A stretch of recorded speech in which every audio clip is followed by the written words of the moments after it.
नमस्कार दोस्तों। कल मैंने आपको प्रकाश के चैप्टर के बारे में बताना स्टार्ट किया था और आज हम उसका दूसरा भाग लेकर आपके सामने प्रस्तुत हैं। हमने जहां पर खत्म किया था हम वहीं से स्टार्ट करेंगे। हमने एक हेडिंग डाली थी प्रकाश की किरण, जिसको हम कल पूरा नहीं कर पाए थे, लेकिन आज वहां से हम स्टार्ट करेंगे। प्रकाश की किरण किसको कहते हैं? हम ये सारी चीजें इसलिए बता रहे हैं क्योंकि इनके कुछ गुणधर्म होते हैं। प्रकाश को समझना इसलिए आवश्यक है, उसकी किरणों के बारे में जानना, क्योंकि इनकी प्रकृति क्या होती है। जब आप इनकी प्रकृति समझ जाएंगे तो इनके द्वारा होने वाले कार्य, इनके द्वारा बनने वाले प्रतिबिंब या आगे जो चीजें और आने वाली, उनको आप बहुत अच्छे से समझ पाएंगे।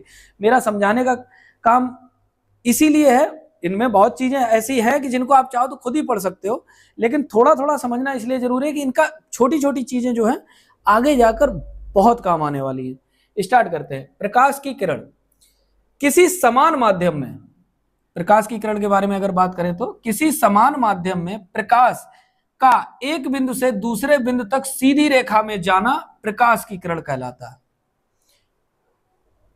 माध्यम एक जैसा होना चाहिए, समान माध्यम में। मान लीजिए ये आपकी टॉर्च रखी हुई है, यहां पर आपने ये टॉर्च बनाई और यहां से आपने प्रकाश, जैसे ही इसकी आप स्विच ऑन करेंगे इससे किरणें निकलेंगी। तो प्रकाश का सीधी रेखा में जाना किसी एक बिंदु से, पहला बिंदु ये हो गया, मान लो यहां हमने ये दीवार पे यहां मारा तो ये दूसरा बिंदु हो गया। तो प्रकाश का किसी एक बिंदु से दूसरी बिंदु तक सीधी रेखा में जाना प्रकाश किरण कहलाता है। इसका मतलब अगर हम बल्ब को देख रहे हैं तो कहीं ना कहीं वो किरण आ रही, तो वो सीधी रेखा में आ रही है। आप टॉर्च से अगर कहीं मार रहे हैं तो वो किरणें जो जा रही है सीधी रेखा में जा रही है, तो उनको क्या बोलते हैं? प्रकाश की किरण। ये किरण ही प्रकाश स्रोत से जहां पर आप मारते हैं, जिस वस्तु पर मारते हैं फोकस, वहां अगर कोई चीज पहुंचती है तो वो प्रकाश की किरण ही पहुंचती है। ओके, यहां तक उम्मीद है समझ में आ गया होगा। एक छोटी सी चीज और है, नोट। प्रकाश किरण, ये सिर्फ एक किरण की बात हो रही है। प्रकाश किरण सिर्फ एक किरण की बात हो रही है कि एक किरण ये गई है, लेकिन एक ही दिशा में चलने वाले प्रकाश किरण के समूह को प्रकाश किरण पुंज कहा जाता है। ये हमने नोट में इसीलिए रखा है, ये थोड़ा सा समझने वाली बात है। जैसे हम टॉर्च जलाते हैं, टॉर्च जब हम जलाते हैं तो उससे कोई एक किरण नहीं निकलती। बल्ब हम जब जलाते हैं तो उससे कोई एक किरण नहीं निकलती।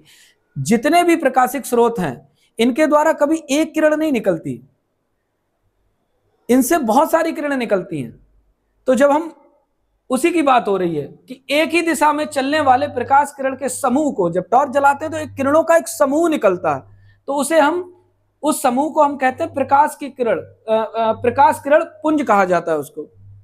एक ही दिशा में चलने वाले प्रकाश किरण के समूह को प्रकाश किरण पुंज कहा जाता है। मतलब जिसमें बहुत सारी किरणें होती हैं उसको प्रकाश किरण पुंज कहा जाता है। ये थोड़ा सा केवल दिमाग में रखने वाली चीज है, समझने वाली चीज है। इतना समझ में आया होगा। उसके बाद अब आते हैं, प्रकाश की किरण के बारे में बात होगी, प्रकाश किरणों के प्रकार। अब ये आ गई प्रकाश किरणों के प्रकार। आखिर में प्रकाश जो किरणें होती हैं वो कितने प्रकार की होती हैं? तो पहली हेडिंग है अभिसारी। अभिसारी का मतलब क्या होता है? अभिसारी का मतलब यूं समझिए कि कोई ऐसा प्रकाशिक स्रोत जो है तो बहुत बड़ा, लेकिन उसकी लाइट किसी एक जगह पर जाके टिकती है। जैसे मैं समझाता हूं, मान लीजिए ये टॉर्च है, इतनी बड़ी, इतनी बड़ी किसी तरह से टॉर्च है। ड्राइंग मेरी बहुत ज्यादा अच्छी नहीं है, समझने भर के लिए समझ लीजिएगा। अब इससे मान लीजिए कोई बहुत सारी किरणें निकल रही हैं और वो सारी जाकर किसी एक बिंदु पर मिल रही है। यूं समझिए, ये बहुत सारी, इसमें और भी होंगी, ऐसा नहीं कि मैंने 4 बनाई तो 4 ही होंगी, बहुत सारी होंगी। ये सारी जाके किसी एक बिंदु पर मिलती हैं। तो इस तरीके की प्रकाश की किरण को, इनका जो प्रकार आता है वो आता है अभिसारी। इसको बोलते, ये जो प्रकृति प्रकाश किरणों की कहलाती है अभिसारी प्रकृति कहलाती है। किरणों की इस प्रकृति को अभिसारी प्रकृति कहते हैं। मतलब सारी किरणें जाकर किसी एक बिंदु पर मिल रही होंगी। बड़ा सा स्रोत होगा और बिल्कुल फोकस उसी जगह होगा जहां पर जरूरत है। हॉस्पिटल वगैरह में ऐसी लाइट्स लगी होती हैं, जब ऑपरेशन वगैरह होता है बड़ा बड़ा उसमें, तो उसमें जो है हमने देखा है डॉक्टर्स को केवल एक जगह फोकस चाहिए होता है, तो वहां पर इसका यूज होता है कि जो लाइटें लगी होती हैं वो कहीं ना कहीं बिल्कुल एक ही जगह जाके फोकस गिरता है, केवल उतना ही पार्ट दिखाई दे जिसपे हम काम करते हैं। फिर आती है अपसारी। दूसरा पॉइंट है ये प्रकार में, प्रकाश किरणों के प्रकार में दूसरा जो प्रकार है वो है अपसारी। अपसारी जो होता है वो अभिसारी का ठीक उल्टा होता है। अपसारी अभिसारी का ठीक उल्टा। अब उल्टा क्या हुआ? अब मतलब यूं समझिए कि इसमें एक बड़े से प्रकाश स्रोत की किरणें सारी एक जगह जाकर मिल जाती हैं, उसमें क्या होगा, एक छोटे से स्रोत से किरणें जो है अलग अलग फैल जाएंगी। जैसे कि टॉर्च का फोकस जो होता है, आप देखिएगा जब आप जलाएंगे ऐसे करके तो निकलेगा ज्यादा से ज्यादा इतनी जगह होता है, लेकिन जब आप जहां पर मार रहे हैं फोकस वहां पे देखिए तो काफी फैल जाता है। तो इस प्रकृति को बोलते हैं हम लोग अपसारी। दूसरा प्रकार है ये किरणों के प्रकार में, ये जो एरो लग रहे हैं ये प्रकाश की किरण का डायरेक्शन दर्शाते हैं कि किस डायरेक्शन में किरणें जा रही हैं। ये इकट्ठी हो रही एक जगह, अपसारी हो गया, ये अलग अलग जा रही तो हो गया अपसारी। तो अब आ गया आपका तीसरा पॉइंट है समांतर। समांतर जो होती हैं वो आपस में कभी मिलती ही नहीं है, वो एक दूसरे के पैरेलल होती हैं। ऐसा प्रकाश स्रोत जिससे निकलने वाली किरणें एक दूसरे से टकराती ही नहीं है, ऐसा प्रकाश स्रोत जिससे निकलने वाली किरणें कभी एक दूसरे से टकराती ही नहीं है और सीधी चली जाती है, समांतर किरणें कहलाती हैं। ऐसा प्रकाश स्रोत जिसकी किरणें प्रकाश स्रोत से फैलती हुई चली जाती हैं, अपसारी किरणें कहलाती हैं। ऐसा प्रकाश स्रोत जिससे निकलने वाली किरणें किसी एक बिंदु पर एकत्रित हो जाती हैं, अपसारी किरणें कहलाती हैं। उम्मीद है तीनों डेफिनेशन या तीनों जो प्रकाश किरणों के प्रकार मैंने समझाने की कोशिश की है समझ में आया होगा। एक बार फिर समझ लेते। अभिसारी एक जगह इकट्ठा होना, अपसारी एक जगह से थोड़ा सा फैल जाना, समांतर जो आपस में टकराती ही नहीं है। आगे हम देखते हैं, हम बात करेंगे प्रकाश के परावर्तन पर, जो कि इस चैप्टर का सबसे इंपॉर्टेंट भाग अब स्टार्ट हो रहा है। यहां से तक बहुत छोटी छोटी चीजें थी, अब यहां से प्रकाश का परावर्तन। आखिर में प्रकाश का परावर्तन जरूरी नहीं है अगर यहां लिखा हुआ है तभी होता हो। प्रकाश का परावर्तन हमने देखा हुआ है, बस हम उसे बुक में आज आया हुआ है इसलिए हम सोचते हैं कि ये कुछ नई चीज है। नया नहीं है, हमने अपने आस पड़ोस में देखा होगा। बचपन में आपने देखा होगा शीशा लेकर हम लोग एक दूसरे की आंखों पर मारा करते थे। ऐसे शीशा लिया, वो समतल दर्पण ही हुआ करता था जिसके पीछे रेड लेड का पॉलिश लगी रहती थी। ऐसे लिया और दूर धूप देखी, धूप से हमने ऐसे किया और दूसरे की आंखों पे मारते थे। वो भी घटना जो है या वो जो तुम करते थे वो कहीं ना कहीं प्रकाश के परावर्तन में ही, वो प्रकाश का परावर्तन ही है। अब है क्या, वो किया होगा लेकिन उतना ध्यान से सोचा नहीं होगा या क्या चीज है, लेकिन अब उसको इसमें बुक में बहुत अच्छे से विस्तृत तरीके से समझाया गया है कि प्रकाश का परावर्तन, प्रकाश का किसी चिकनी सतह या पालिशदार सतह से टकराकर वापस उसी माध्यम में लौट जाने की घटना को प्रकाश का परावर्तन कहते हैं। समझिए ध्यान से, प्रकाश का किसी चिकनी सतह या पॉलिशदार दर्पण से टकराकर वापस उसी माध्यम में वापस आने की घटना को प्रकाश का परावर्तन कहते हैं। हवा में यह दर्पण रखा हुआ है या चिकनी कोई पॉलिश सतह रखी हुई है, हमने इस पे प्रकाश डाला और ये इसी माध्यम में वापस आ गया, इस घटना को प्रकाश का परावर्तन कहते हैं। इसको एक फिगर के माध्यम से अब हम आगे जानेंगे और इसके कुछ भाग भी होते हैं छोटे छोटे, वो भी हम यहां पर पहचानेंगे। अब परावर्तन की आपने परिभाषा समझ ही ली थी, अब ये परावर्तन होता कैसे ये थोड़ा समझिए। ये है आपका दर्पण, जिसमें एक साइड हमने ये पॉलिश कर दी है। घर में जो शीशा होता है वो समतल दर्पण आता है, ये वही दर्पण है, ये एक तरीके का समतल दर्पण है। अब आप कह रहे होंगे कि प्रकाश का परावर्तन की घटना हमें समझाइए, तो हम समझाते हैं इस तरीके से कि मान लिए इस पर कोई प्रकाश की किरण डाली गई, क्योंकि परावर्तन पढ़ रहे हैं तो वो यहां से टकराने के बाद कहां जाएगी, इसी माध्यम में वापस हो जाएगी। तो ये आई आपकी, ये किरण आई और ये इसी माध्यम में वापस चली गई। ये थोड़ा ज्यादा बन गया, हम इसको मिटा देते हैं। ये ऐसे समझिए कि यहां पर कोई टॉर्च रखी थी या किसी ने यहां से कोई रोशनी डाली इस समतल दर्पण पर, और वो आई, इससे टकराई और यहां से उसी माध्यम में वापस चली गई। इसी घटना को हम प्रकाश का परावर्तन कहते हैं। फिगर से अब और चीजें क्लियर हुई होंगी। ये एरो हमने बताया था किरण की दिशा दिखाता है, तो कहीं ना कहीं ये जो किरण आई है दर्पण तक, जो दर्पण से टकरा रही है, इसको हम बोलते हैं आपतित किरण। क्या बोलते हैं? आपतित किरण। ये चूंकि आई है दर्पण के पास तो हो गई आपतित किरण। अब दर्पण से टकराने के बाद गई है तो हो जाएगी परावर्तित किरण। बहुत सिंपल है। आप इसको देखिए, अगर किताबी भाषा में मैं समझाऊं तो शायद मैं खुद ही समझ पाऊंगा। किताब की जो भाषा है वो थोड़ी शुद्ध हिंदी में होती है और उसके कुछ शब्द ऐसे होते हैं जिनको समझने में थोड़ी समस्याएं आती हैं, लेकिन यहां पर मैं बिल्कुल आपकी जो देसी भाषा होती, जो अपनी खुद की दिमाग की भाषा होती, मैं उसका यहां पर प्रयोग कर रहा हूं।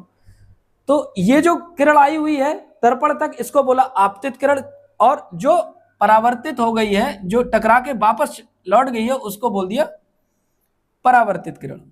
जहां पर ये टकराई है इसको बोलेंगे आपतन बिंदु। क्या बोलेंगे?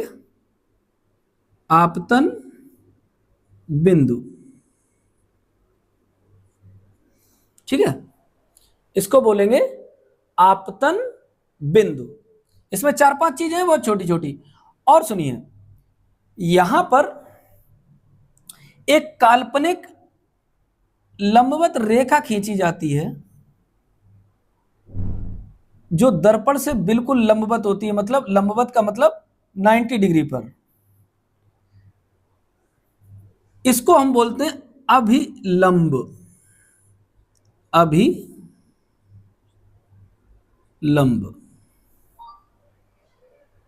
चीजें समझ में आ रही हैं धीरे धीरे। प्रकाश का परावर्तन आप समझा रहे थे, हमने समझाया आपको। उसके बाद ये किरण आई, दर्पण से टकराई, इसलिए इसको बोला आपतित किरण। ये किरण टकराने के बाद उसी माध्यम में वापस परावर्तित हो गई तो होगी परावर्तित किरण। जिस बिंदु पर टकराई किरण वो हो गया आपतन बिंदु। यहां पर एक काल्पनिक रेखा हम मानते हैं उसको, तो ये हो गया अभिलंब। एक चीज और, अब ये अभिलंब के साथ कहीं ना कहीं यहां पर ये कोण बनाती होगी, ये भी कोण बनाती होगी। तो ये अगर कोण, इस कोण की बात करें, चूंकि अभिलंब के साथ आपतित किरण के साथ बना है, तो ये हो जाएगा आपका आपतन कोण। क्या हो जाएगा? दिखाई दे रहा है? चलो मैं लिखता हूं, समझने वाली की बात है। ये हो जाएगा आपका आपतन कोण। ठीक है, क्योंकि अभिलंब के साथ ये रेखा परावर्तित हुई है, ये किरण, तो ये होगा, जैसा कि इसका नाम है, तो हो जाएगा परावर्तन कोण। इतनी चीजें इसमें होती हैं। आप चाहो तो इसको M1 M2 नाम दे दो, समझने में थोड़ा अच्छा लगेगा। ये फिगर आप, अगर प्रकाश का परावर्तन आता है तो आप ये परिभाषा लिखकर, और अगर ये आप फिगर बना देंगे, इस तरीके से सारे नाम उसमें लिख देंगे, तो अंदाजा है आप अगर 2 नंबर का क्वेश्चन होगा तो 2 के दोनों पूरे के पूरे मिलेंगे। बहुत अच्छा एक्सप्लेनेशन आप दे के आएंगे, टीचर को भी लगेगा कि बहुत अच्छा उसने लिखा हुआ है किसी बच्चे ने, तो वो बिल्कुल भी नंबर आपके काटेगा नहीं। फिर से समझिए, किरण आई, दर्पण से टकराई, हो गई आपतित किरण। किरण गई, टकराने के बाद चूंकि परावर्तित होके जा रही तो ये हो गई परावर्तित किरण। ठीक है, जिस बिंदु पर टकराई हो गया आपतन बिंदु। यहां पर एक काल्पनिक लंबवत, एक 90 डिग्री पर एक काल्पनिक रेखा मान लेते हैं 90 डिग्री पर, इसको बोलते हैं अभिलंब। अभिलंब से आपतित किरण जो कोण बनाती है उसको बोलते हैं आपतन कोण। अभिलंब से परावर्तित किरण जो कोण बनाती है उसको बोलते हैं परावर्तित कोण। ये प्रकाश के परावर्तन का पूरा फिगर है, इसे समझ लीजिए। प्रकाश के परावर्तन के बारे में मैंने ये सारी चीजें बताई, तो प्रकाश के परावर्तन के कुछ नियम भी होते होंगे। किरण की अगर कुछ प्रकृति है कि वो सीधी रेखा में ही जाएगी, तो प्रकाश के परावर्तन के भी कुछ नियम होंगे। वो नियम क्या है? केवल 2 नियम है, बहुत छोटे छोटे और बहुत सरल है।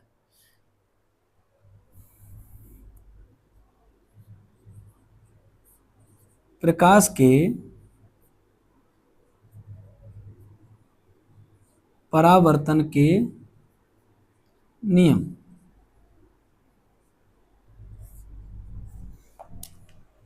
पहला नियम जो है वो ये है कि ये जो आपतन कोण है, ये फिगर बनाया इसी से मैं समझाऊंगा। ये जो आपतन कोण है ये वाला, ये सदैव इस कोण के मतलब कि परावर्तन कोण के बराबर होगा। यहां पर एक चीज मुझसे छूट गई थी, इसको हमेशा आई से डिनोट करते हैं और परावर्तन कोण को आर से, स्मॉल आर से, स्मॉल आई और स्मॉल आर से डिनोट करते हैं। ध्यान रखना ये बात, आपतन कोण को स्मॉल आई से डिनोट करते हैं, परावर्तन कोण को स्मॉल आर से डिनोट करते हैं। ये आगे जब हम स्नेल के नियम पढ़ेंगे तब आप एक्सप्लेनेशन करूंगा, अभी इतना ही काफी है। तो परावर्तन का जो पहला नियम है वो ये है कि आपतन कोण जो होगा, जो अवलंब के साथ आपतित किरण बनाती है जिसे आपतन कोण बोलते हैं, ये हमेशा परावर्तन कोण के बराबर होगा। कितना सरल नियम है, आप सोचिए कि आपतन कोण सदैव परावर्तन कोण के बराबर होगा हमेशा। अगर आपने यहां से किया है तो ये इतना एंगल बना रही, इधर निकल गई, हो सकता हो ये किरण यहां से ना पड़ के यहां से होती, तो जब ये यहां से होती तो ये भी इधर से ऐसे हो जाती। तो मतलब यही है कि आपतन कोण हमेशा परावर्तन कोण के बराबर होगा। और ये नियम पहला है, बहुत सरल है, इसमें कोई बहुत रॉकेट साइंस नहीं लग रही कि आपतन कोण का मान सदैव परावर्तन कोण के मान के बराबर होगा। ये परावर्तन के नियम का पहला नियम है और बहुत सरल है। दूसरा नियम भी बहुत सरल है, क्योंकि जितनी चीजें इसमें दी गई हैं बस उन्हीं के बारे में लिखना है। पहला क्या, सुनिए, आपतित किरण कौमा परावर्तित किरण, ध्यान से सुनना, बहुत सरल है। आपतित किरण कौमा परावर्तित किरण एवं आपतन बिंदु पर अभिलंब